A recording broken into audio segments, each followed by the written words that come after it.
নারায়ণগঞ্জের new school of fine arts ভাস্কর্য নির্মাণের অর্থ দিয়ে পরিচালিত হচ্ছে বেসরকারি কৃষি ছাত্র শিক্ষা। নারায়ণগঞ্জ থেকে মজিবুল হক পলাশের পাঠানো তথ্য ও ছবি নিয়ে ঢাকা ক্যান্টনমেন্টে শতবর্ষের ঢাকা সিলেটের শাহজালাল বিজ্ঞান ও প্রযুক্তি বিশ্ববিদ্যালয় চেতনা ৭১ ফেনীতে শহীদ স্মরণে সহ বেশ কয়েকটি ভাস্কর্য তৈরি করেছে স্কুল অব ফাইন আর্টস। নির্মাণ শৈলীর কারণে এরই মধ্যে সবার দৃষ্টি কেড়েছে এই ভাস্কর্যগুলো।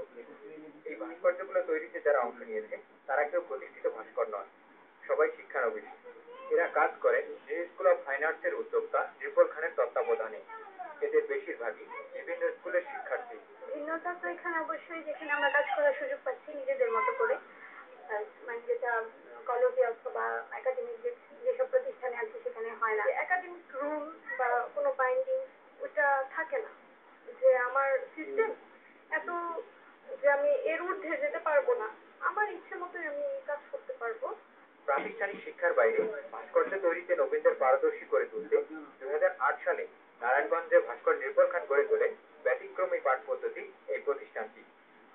ভাস্কর্য নির্মাণ সহ ৫টি বিষয়ে প্রতি বছর ৩০ জন শিক্ষার্থী এই প্রশিক্ষণ কার্যক্রমের সঙ্গে যুক্ত হচ্ছে। যুগোপযোগী এবং সময় উপযোগী একটা শিল্প শিক্ষা প্রতিষ্ঠান তৈরি করা হয়, তাহলে আসলে সেটাকে আমার মনে হয় অনেকভাবেই সম্ভব। ঠিক এই উদ্দেশ্য থেকে আসলে এই স্কুলটা করার ইচ্ছা প্রকাশ, এবং আমরা ২০০৮ সালে এটা যাত্রা শুরু, এবং এখন পর্যন্ত এটা আমরা রানি।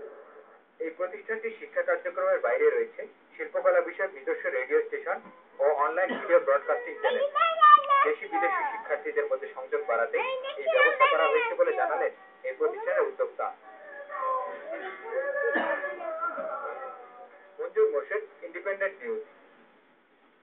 এই ছিল আজকের আশার বাংলাদেশে।